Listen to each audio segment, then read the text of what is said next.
What's up, YouTube? It's gonna be another Meier video. I don't know how many more of these I'm gonna post. I might end the series later today, or maybe post some more in the future. I don't know yet, but here we go.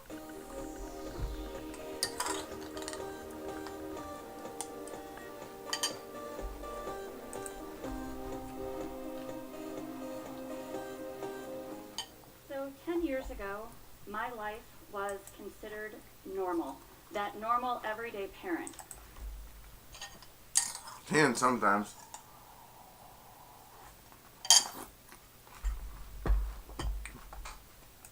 And when I say normal, I really mean chaos, because there's absolutely nothing normal about parenting. It's chaotic every day. But I did the typical things. I took my girls back and forth to their friends and to schools. Parents do that quite a bit. It happens. I took them to different activities, helped with homework, cooked dinner, separated them when they fought Here's what goes on. Brothers and sisters fight. Brothers and brothers fight. Yeah, it's like brothers and sisters fight. Sisters and sisters fight. Brothers and brothers fight. Parents fight. Everyone does. And mothers and daughters and mothers and sons fight. Those things we do every day and we take for granted. But on October 16th of 2006, that all changed. That morning, my daughter Megan and I were talking about her 14th birthday party. She was getting ready to go to school.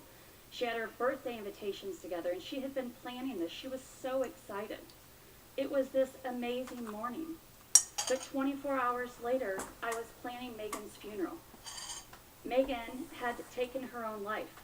She hanged herself from her bedroom closet. That's the worst feeling you could ever have. If you have a daughter or son and they kill themselves, you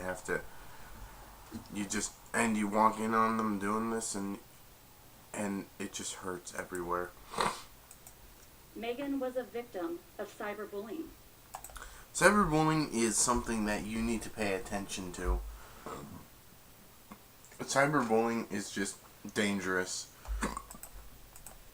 I will tell you, from that moment and that day, I will never be the same parent again. I will never have that normal life. I think about Megan every moment of every day. But I realize nothing I can do will bring Megan back. And so what I wanted to do was be able to share Megan's story with the world in hopes to create change. There is something I actually would really like to add, and say this about Tina Meier, her mother.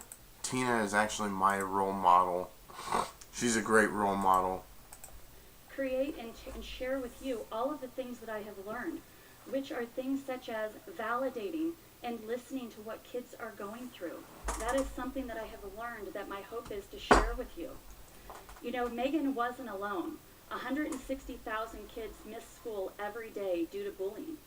And what kids overwhelmingly say they need from us as adults is... Some people, the first cyberbullying story I heard about was, Phoebe Prince, because, I was watching John Ferreira's video, aka What Pissed Me Off 710. I watched one of his videos, and then I researched it on Facebook, or researched it on YouTube, and found out who it was, and then after that, I saw the video. They said, this isn't the first time cyberbullying ended in death, and they said, in 2006, 13-year-old Megan Meier killed herself after being harassed on MySpace by a neighbor's mother, posing as a teenage boy. So I saw a photo of Megan with that beautiful smile she always had, and then I saw the photo of Lori Drew, this ugly lady. It's for us to listen and validate how they feel. When we don't do that, they feel unheard. They feel that we don't care. So how did I end up here, this mom from St. Louis, traveling across the country and speaking about this topic? It was my daughter Megan. Megan was this girl born on November 6th of 1992, and she was this amazing kid. But to be honest, she was born November 6th, 1992. I was born the same year, just in January 19th, 1992. I was born 10 months before Megan was. almost 10 months actually. From kindergarten, Megan struggled with her self-esteem. She had girls who told her that her legs were too big, that she was tall like a giant. It was as if every negative thing that people said about her. Who the fuck would say that to a poor innocent girl? That her legs were too big, that she was tall like a giant? I'm 5'10 or 5'11. I'm like 5'9, 5'10, 5'11. I'm not very tall, but I'm just average for guys that get up to 6 foot usually. Megan took those words, put them on her, and wore them as a badge. And as a parent, no matter how did I end up here, this mom from St. Louis, traveling across the country and speaking about this topic? It was my daughter Megan. Megan was this girl born on November 6th of 1992, and she was this amazing kid. But from kindergarten, Megan struggled with her self-esteem. She had girls who told her that her legs were too big, that she was tall like a giant. It was as if Usually, my friend said the taller you are, or if those kids were being mean and that she was tall and that these girls were short, she could pick them up and like flip them over a table or something like that. But it just happens. You shouldn't bully someone like that. I mean, call someone tall like a giant. What's up with that? Negative thing that people said about her, Megan took those words, put them on her, and wore them as a badge. And as a parent, no matter how much I told her, honey, you're beautiful, don't worry about them. Megan was a very beautiful girl. Still, she compared herself to other kids. Megan now enters 3rd grade, and she was diagnosed with depression and attention deficit disorder. And then Megan enters middle school. Middle school's hard. Megan was diagnosed with depression and attention deficit disorder. I, on the other hand, here's what I have. I have attention deficit hyperactivity disorder, autism disorder, minor intellectual disability, and I have attention deficit disorder, or I have autism disorder, minor intellectual disability, and ADDHD, so attention deficit hyperactivity disorder, and sometimes anxiety, and sometimes I think I even get a little paranoid. Here we go. 7th grade was horrible. Megan now had boys who started stomping behind her in the lunch line, calling her a fat cow and an elephant, making animal noises. You know what I would have done? I would have gone back there and told them that if they don't stop, I'd call their parents and let them know what they've been saying. Usually, parents don't believe everything that you say about their kids because they believe what their kids will tell them. But sometimes that's not always the case. To the point that Megan stopped eating lunch. She wasn't signing out for gym now because you have to put on shorts and t-shirts, so they would make fun of her legs. Her grades were dropping. The kid cried every morning going to school, every afternoon picking her up. And as a parent, I didn't know what to do. I would have tried to help Megan, and I would have told those kids that they're lowlifes and that they need to grow up. Quite frankly, Megan, this shouldn't have happened to her. That is horrible. And it's really heartbreaking, and kids don't seem to care. They just like making fun of people because they think they're awesome. When really, if you make fun of someone, what you're really going to do is you're just going to hurt yourself. So we finally switched her to a different school for her 8th grade year. It wasn't because we thought that school was horrible, but Megan just needed a fresh start. Going into that 8th grade year, things were phenomenal. Megan was back to being goofy and funny and laughing, going to slumber parties, going to the movies, doing those typical things 13, 14-year-old kids do. And it was a huge relief as parents. But I've had a lot of sometimes when I came home from work about a year ago, I was always depressed because I was stressed out. So before I went to bed, I would watch 3 episodes of How I Met Your Mother every day and just laugh at nighttime. I would watch 3 episodes a night and then go to bed. And I loved watching it. It was a lot of fun. And I've seen it 3 times now. But then again, of course, what came in 8th grade was, Mom, I have to have a MySpace account. Everybody has a MySpace account. Of course they say everybody has everything, right? That's supposed to make it easier for us. You know, I used to have a MySpace, but my MySpace got deleted.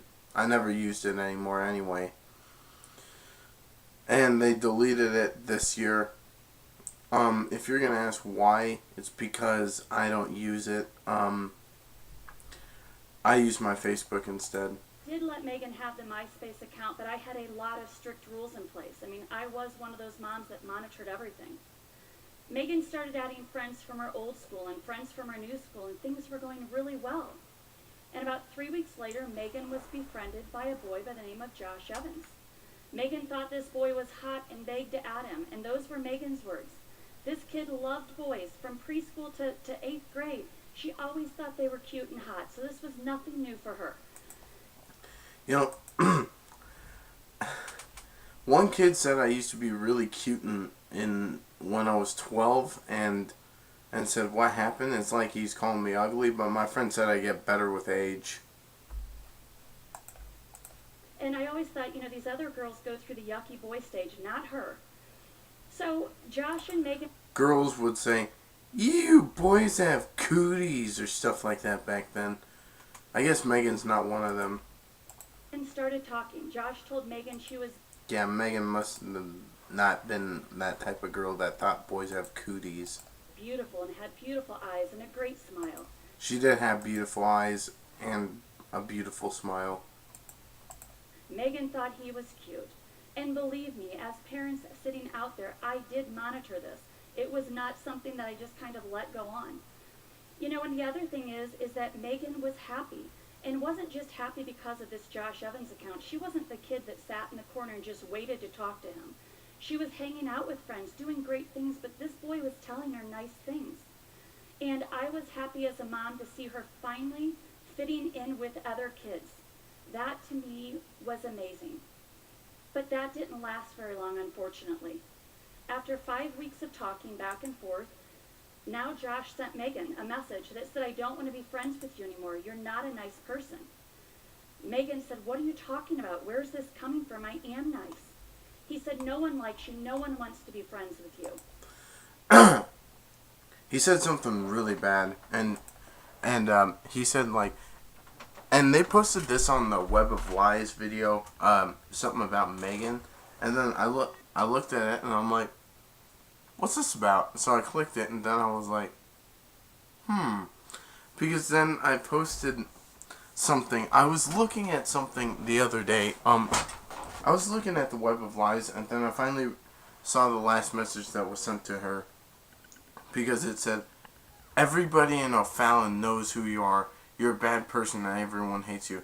Have a shitty rest of your life. The world will be a better place without you. And then in that video, he said, he read off, and then no sooner he saw it, the message disappeared, and then he said the account was deleted and was just gone and he was trying to find it. And then he got 2 other girls involved. These messages went back and forth. They were mean and cruel and humiliating. And Megan was not the one that just, they were saying it to her. Megan was now defending herself. She was now fighting back saying, I'm not this, you're this. The mean names that were going out about Megan said Megan Meier's a fat ass, Megan Meier's a whore, and those were about the nicest words. Yeah, and they're still disrespectful. Ugh. They must have said stuff that's really bad. Excuse me.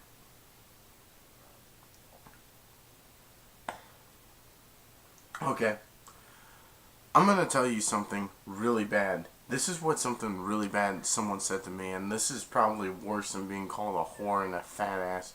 One person said, hey fat ass, AC/DC sucks my cunt and you need to die because I think all retards need to die. And people said something really bad, said this, damn, you're an ugly son of a bitch. One thing I hate, seeing a fat ass retard molest his dog. Shows picture of his fat nasty ass bitch and AC/DC all in one day.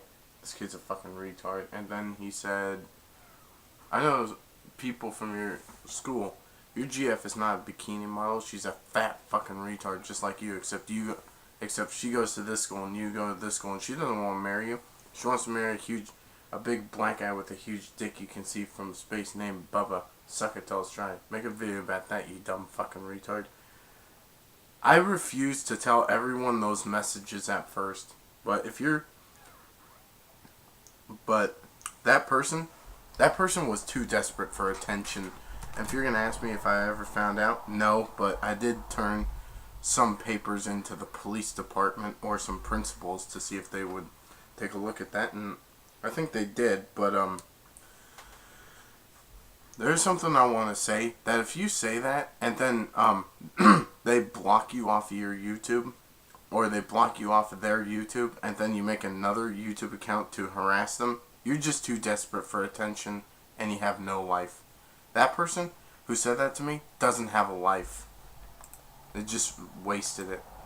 I, as a parent, went to the to bully me. computer. She was sobbing, and I told her to get up. I looked at these messages going all over. I said, Megan, honey, come on. I told you the war of words never works. If you would have signed off when I told you to, we could have dealt with this differently. I said, I would have given Megan a hug and told her everything I would. If I could go back in time, I would give Megan a hug and tell her that that Josh Evans doesn't exist, and that I'll take her out for ice cream and we'll just fix this. That's what I would have done. I would have helped Megan survive. I would have helped this poor angel survive.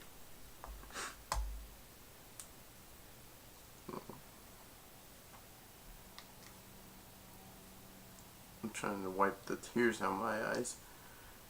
I would have helped Megan get through this. She didn't deserve this. honey, you're not any of these things that they're calling you. And she said, Mom, who's going to believe me? They're going to believe them. It's going to everybody at my old school, everybody at my new school. No one's going to believe me. Her last words were to me were, you're supposed to be my mom. You're supposed to be on my side. I would have helped Megan. I would have taken her out of there, and I would have gotten her ice cream and told her, I'm going to help you get through this. I would have helped. And she took off running upstairs to her room. 20 minutes later, I just had this horrible feeling that ran through my entire body. I ran upstairs to Megan's room, opened the door, and I found Megan hanging in her closet. The paramedics transported Megan to Children's Hospital, but 24 hours later, Blaine Buckles tried to save her, and he felt Megan had a slight pulse when he was performing CPR on her. Megan passed away. I will tell you, sometimes saying this, and it comes out of my mouth, as many times as I've said it, I still can shake my head thinking, I can't believe this is my life sometimes. But these things can happen. 5 weeks after Megan passed away, we found out that Josh Evans account, that cute boy that Megan liked, Josh was fake. Josh never existed. Josh was really a mom who lived 4 houses down the street. It was her daughter, who was 13 years old, who had been friends with Megan since the 4th grade, and another 18-year-old girl. They created this account because the mom heard that Megan was talking about her daughter behind her back. So the mom thought this would be a great way to see if that's really happening. You know, I truly don't believe from the bottom of my heart that this family knew Megan was going to take her own life. They thought it was a joke. They thought it was funny. But this is the reality. These are the tragedies that can happen. Lori Drew is the worst mother that ever lived, probably. And I always say to people, when you create fake accounts just as a joke, you don't know what that person's going through. Do you know what their life is? Their home life? Because we keep those things hidden. We only tell very few people about the real things we're going through. When you say those things and you think on social media and it's anonymous, you still can cause a person to really struggle with what you're saying. Words are hurtful. They impact people. You know, I will tell you though, if I had to stay in that place of anger and sadness and the why me's every day, I don't think I could function or get out of bed. it was too much of a burden to carry.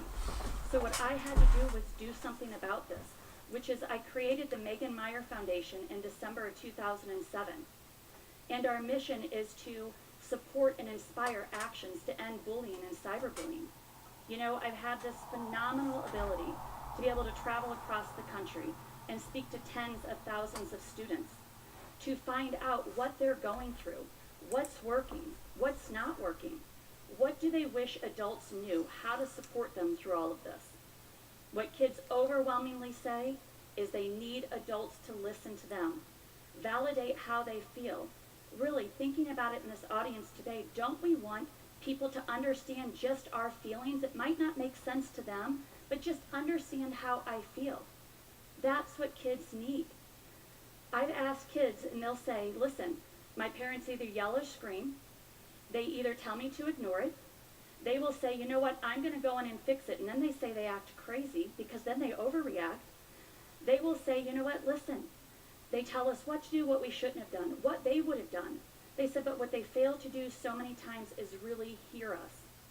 And that's why we know that 75% of kids do not tell a trusted adult when they're struggling through these issues. To be quite honest, I did, and my mom went to the school to try to stop them. And one kid called me gay in front of a when I was in 5th grade. A kid called me gay in front of a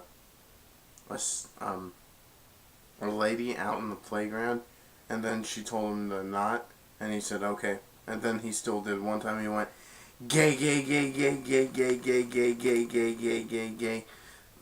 Then the teacher was notified, and he said, that is harassment, and you will be suspended.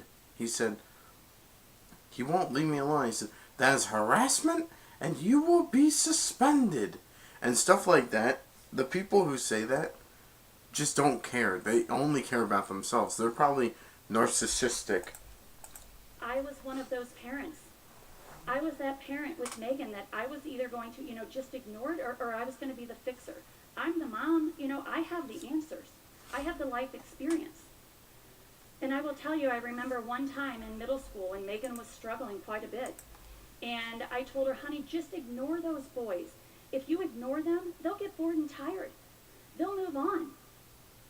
Megan looked at me and said, Mom, could you really do that if it was you? I said, Megan? I tried my best. What I used to do, yeah, in 4th grade I got the crap beaten out of me, and one of my old friends said she would have tried to stop the kids from beating the crap out of me back then.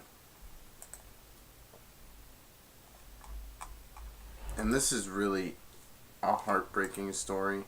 You're right.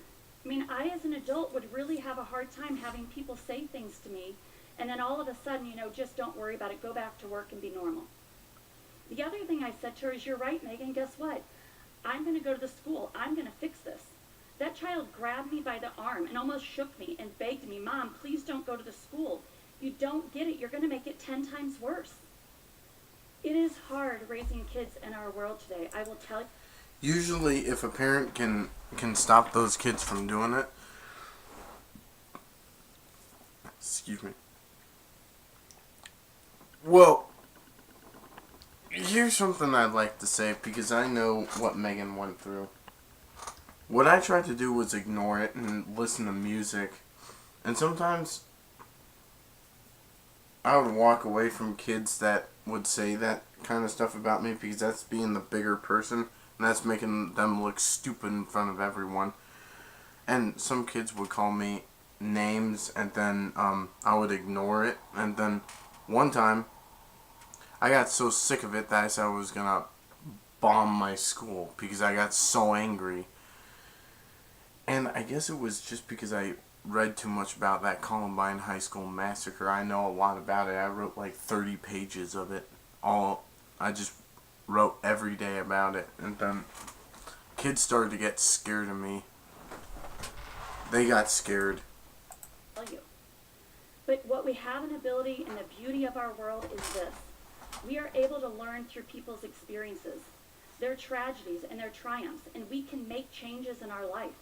And those are the things that I hope to be able to bring to you today, is changing that for you and understanding the powerful words of listening and validating kids. Parents in the audience, I want you to be able to ask your kids, am I a good listener? They may look at you like you're crazy. They'll probably laugh because they understand that sometimes we don't listen very well, right? But here's what you can do. The next time a situation arises, go sit down with your child. Duct tape your mouth if you need to. It doesn't matter, whatever you need to do. Please don't interject. Sit, listen to them. Put your cell phones down. Put your work away. Push dinner off for a couple of hours. Order out, whatever you need to do. But listen to what they say. And when they're done, then validate their feelings. You're not validating their behaviors or their actions. All you're validating is just their feelings. They then can calm down and talk to you more. You can then calm down, and you can start working on a resolution much better. For educators and teachers here, you have an ability within your own classroom to create a climate of acceptance, to create a climate where students know they can come and talk to you. Again, we always focus so much on the way that they're behaving or their actions. All we want to do is validate their feelings and listen to them, and then it helps them calm down. And for students, you guys have the most power in the world to make changes for yourselves and within that school. You sometimes fail to see it. Traveling across this country and speaking to students, I am able to sit down on the ground in kindergarten circles, which is an amazing ability to connect with kids. And when I ask them, listen, how many of you have ever struggled with bullying or know somebody? The majority of kids will raise their hands. I say, listen, if you were in that situation and you had a really caring, loving, trusted adult, or you had a student, whether you know that student or not, how many of you would want that adult to stand up for you in that situation? Very few kids raise their hands, and this is across the country. When I say another student, whether you know that student or not, those students raise their hands, and I tell them, look around. The thing is, another student doing this, it's the one that makes them feel like, guess what? They understand me. They get it. It's their peers. So students, you have this ability. And what research shows is that when another student intervenes, within 10 seconds, it can stop that situation. That is powerful. You know, recently at a presentation, I had a high school senior. The boy came up to me and said that he was really struggling. He said that, you know, it was on social media, it was in person, and he said he didn't know where to go, what to do, but his friends saw that he was struggling. He said they kept asking him, are you okay? Come hang out with me. They stood up against the bullies when this was happening. He said, I don't know if I would be here today without them. That's the power that kids have. We all have an ability to end bullying when parents and when educators become better listeners, and when they validate kids' feelings, when students are able to stand up for every single one of their classmates. Every single one of you has a Meier in your classroom, every single one of you. When adults listen, when students are empowered to stand up and intervene, we can change a person's life. We might even save a person's life, and how amazing would that be? Thank you.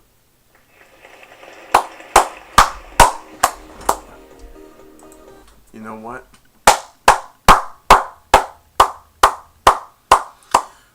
Good speech, Tina.